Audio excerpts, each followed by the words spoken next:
Hello, my name is Jim O'Keefe. I'm chairman of Guilford Republicans, and I'm here with our Board of Selectman candidates, Selectman Charles Havita, Selectwoman Cynthia Cartier, and our first Selectman candidate, Mr. Joe Mazza. We're here tonight to talk about fiscal matters and fiscal issues related to the town and our current state of affairs. And Joe, why don't we open with you? Why don't you give us a little briefing on where we currently stand in the current fiscal budget? Well, Jim, we're 2 months at this point in the taping. We're 2 months into the fiscal year. And as you know, as a Board of Finance member, we looked at our revenue and expense reports for the months of July and August, which relates to about 17% through the year. And expenses seem to be intact, but what worries me is the revenue side of the budget. We are in the building area. At this point, we should have collected roughly 17% of building fees, permits fees, and right now we're only at 7%. Now that you could say, well, it will smooth out as we go along. That might be possible, but what worries me is that we've just gone through 2 summer months, July and August, when building permits and building activity should be high as compared to other months in the year. The second area that worries me is our interest income. We had budgeted interest income for the year of $460,000 at a rate of roughly 4%. Well, we know no one is making 4% on their interest right now. Right now, I think we're about 0.25 or 25 basis points, which translates that if you project that out through the rest of the calendar year, we're only going to earn $103,000. So roughly we're going to be $360,000 short in revenue at the end of this fiscal year if this trend continues. And I brought this up at the last Selectmen's meeting, and I think the finance director mentioned it at your Board of Finance meeting, that we Board of Selectmen got concerned, and particularly I raised that concern, is that we have to again bring in department heads and tell them that now we have to look at the expense side of the budget again, because we're not generating the revenue we had planned on. All right. So things aren't looking too rosy. Sorry to be the bearer of bad news, but that's where we are right now. Why don't we, I think we'd like to really devote this segment really to some of the solutions that you folks as a group, and how do you plan? I'm hoping and assuming that we're going to have victory on Election Day. The 3 of you will be taking office the first week in December. And how do you plan to get started? Is it going to be a slow roll, or are you jumping right in? And why don't you kind of tell me what some of your ideas are? Well, if you consider the amount of experience that us 3 individuals have, there's no ramping up. We're going to jump right in. And the first thing that I am going to put together, is, like I've been saying this since the beginning of the campaign, is a due diligence energy task force. And what does that mean?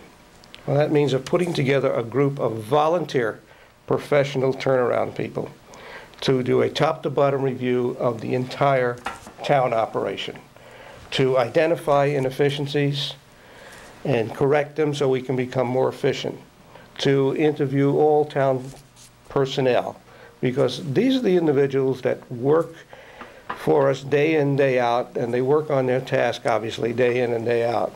They know, too, where we can probably do things better. And we will take all their ideas, we'll talk to all of the department heads, and I say we, I mean this task force, and try to make, not try, but we will make the town more cost efficient. You know, when you don't have the revenue, you got to look at the expense side. Okay, now if we were a business and we were making widgets, or we were making some other product, the first thing you would do is look at your least profitable product line and shut that down. Now, that's easy to do in business. You can't do that in running a town. We can't shut a product line down. We have to provide all the essential services of this town. And I'm going to pledge that I'm not going to cut any services. So your due diligence task force is really going to take a look at the operational side of That's the right. town. I know in some discussions that we've had, you've mentioned that, you know, some folks that are already working for the town and perhaps at least one or two department heads have already come to you with Right. some ideas. I had a personal experience with that just the other day. I was campaigning at the transfer station, as simple as that. And, you know, just in talking to the employees between people coming in to do their business, there were plenty of ideas that they had, simple things. Of course, they wanted everything painted and paved and everything, but it certainly pointed out to me that, you know, the employees that we have are good employees, and they're taxpayers, and they want the town to run well, too. And I think the more we listen to them, we could probably find some very good ideas in the different departments. I'm sure of that. Cindy, you know, I know you have repeated it many, many times about the lack of communication that goes on, the lack of collaboration. Why don't you address that a little Right. further? How does this fit into this Well, fiscal concern? Sure. I think tying into exactly what Joe and Charlie are saying is that you start out putting together a task force together to look at operational issues and collaborate in that regard. But the other piece that needs to happen is that the boards, the three main boards, need to collaborate more. And we saw the start of that, but there was no follow-through, no further agendas, no action items, you know, to say, okay, where are we going next? What are the next things we need to do?